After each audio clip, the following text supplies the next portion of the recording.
I'll yield the gentleman 5 minutes. Thank you very much, and I greatly thank my friend, the gentleman from Texas, for yielding time here. As we go through our appropriations process, as we started here today, we must ensure that the United States is prepared to combat China. While the left wants us to focus on the latest partisan pet project, China's actions demand comprehensive and strategic response to safeguard our national security, economic competitiveness, and democratic values.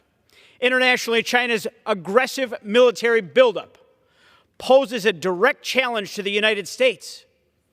With the largest navy in the world and efforts to rival our capabilities, it is crucial that we prioritize investments in our defense to deter any potential aggression and to protect our interest in the Indo-Pacific region. Additionally, the PLA Rocket Force's efforts to build a significant stockpile that suggests that China is preparing for long-term competition and conflict. China's global infrastructure projects further solidifies its position as a trade and economic power. While economic cooperation is important, we must be cautious of the potential debt trap diplomacy where China leverages loans to seize assets and influence the policies of indebted countries.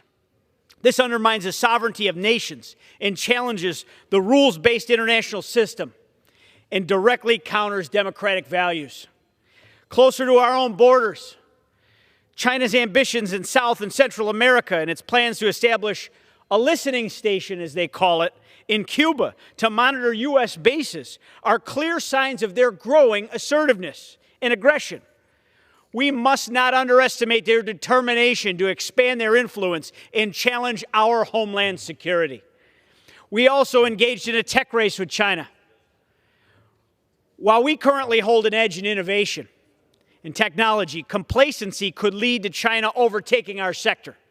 We must invest in research, education, and technological advancements to maintain our lead and secure our national interests, not to mention the use of social media like TikTok to gather data on our citizens. Now, furthermore, the influx of cheap goods from China into the United States has had more adverse consequences well beyond the surface that people understand. It cuts the incentive for American manufacturing and promotes China's use of forced labor, which goes against our values as a nation that uphold human rights and fair labor practices. We cannot afford to ignore the challenges posed by China's rise in assertiveness. We must be prepared to take a comprehensive approach that combines strengthening our defense capabilities, upholding democratic values, investing in our economy and technology, and safeguarding our citizens' interest in data. This is not about escalating tensions or seeking confrontation, but rather about responsibly protecting our great nation's interests and encouraging global peace and stability through American strength. And I yield back, Mr. Roy.